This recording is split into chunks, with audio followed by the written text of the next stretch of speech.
Welcome to a special edition of Education Matters. This show is dedicated to those who are school board candidates this spring or thinking of running in the fall. It's called So You Want to Be an Effective Board Member. Today's guest is Christy Tighe. Christy is a County Activities Coordinator with the Jersey School Board Association. Welcome, Christy. Thank you. Christy, the first thing that a lot of people do when they decide to volunteer is they look at how much time is involved in it. How much time is involved in being a school board member? Well, as a school board member, you're in charge of providing oversight to one of the largest businesses in your community. It's a big responsibility. Not only do you have to attend all the regular and special meetings of your board, but you got to do your homework as well. That means reading your board packet and knowing all about the issues that face you. You're going to have to answer a lot of questions and make decisions based on your knowledge, so it's very important to stay informed. Also, serving on your board is definitely a huge commitment, but it's extremely rewarding because you play a very important role in shaping the educational future of the children in your school district.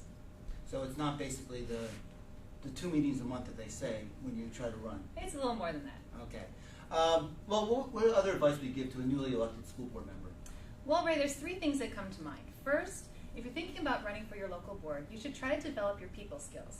Second, you should take advantage of every opportunity you can to network and get information. And third, you should find out where you can get the information that you need.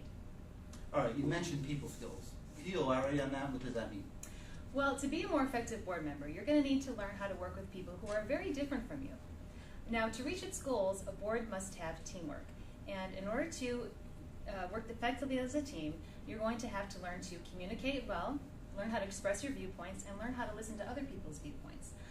And not only just with your board members, but you also have to establish appropriate lines of communication between your district administration and the public. You also mentioned earlier on networking. And I know from my experience dealing with a lot of veteran board members, they love networking with other board members and school administrators. How do they go about doing that? Well, certainly, board members love to network because it gives you the opportunity to kind of step outside the box and see what other districts are doing, see how they're solving their own problems. Attending NJSBA training programs is one way to meet other board members as well as NJSBA staff and other members of the educational community. Of course, we have our annual workshop every year in October. Last year we had over 180 training opportunities for you, and this year we're on the same track to do the same kind of thing. But the best and most convenient way to network and get to learn more information about your role as a school board member is to attend your local county association meeting. These are put together by your county officers who are board members just like yourself.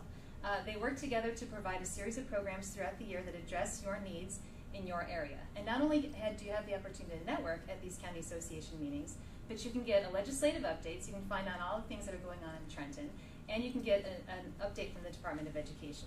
Best part, the county meetings are always free and open to everyone. And you can get more information about our county programs on our website. Great. Being a board member is a decision-making position. You want to make an informed decision. Where do board members get the find resources to make those decisions? Well, your best source of information is right at home in your district. Certainly talk to your superintendent, talk to your business administrator, talk to your board attorney, and also be sure to talk to your board president. It's his or her responsibility to make sure that you have the information that you need to be ready for your meetings.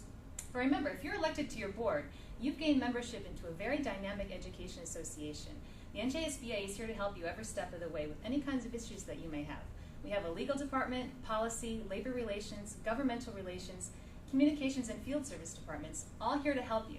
All you have to do is give us a call, and in many instances, especially with field service, we'll come out to you. Great.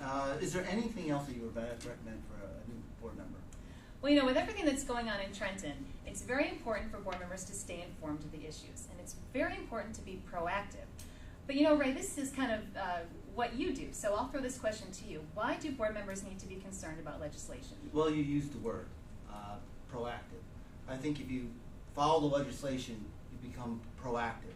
For example, there was a district that was studying the anti-bullying legislation, and they saw that this legislation was going to pass. So they started preparing before the legislation was passed. They looked at their policies, they looked at their personnel, so they started putting a plan in place so when the law was passed, they were ready to go.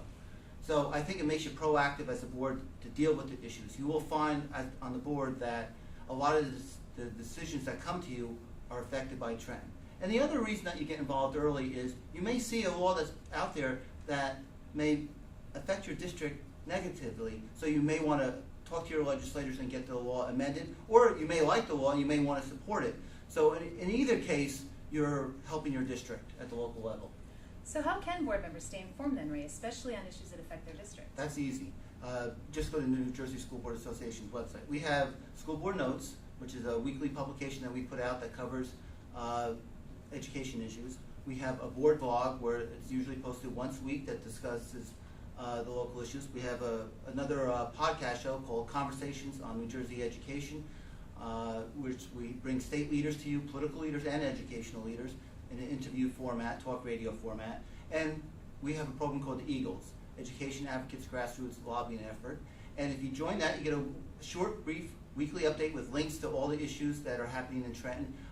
I say, give me 15 minutes, I'll give you the news in Trenton.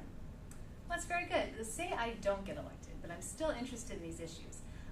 Can I still take advantage of these all opportunities? those things that I mentioned are on our website. They're open to anyone in the general community. The Eagle members, you do have to join and sign up, but we already have parents and community members who are part of the Eagle program. So I think, from my perspective, it makes you a better citizen. Very good. So then, Ray, any final thoughts about how to be a more effective board member? I thought I was doing the interview here.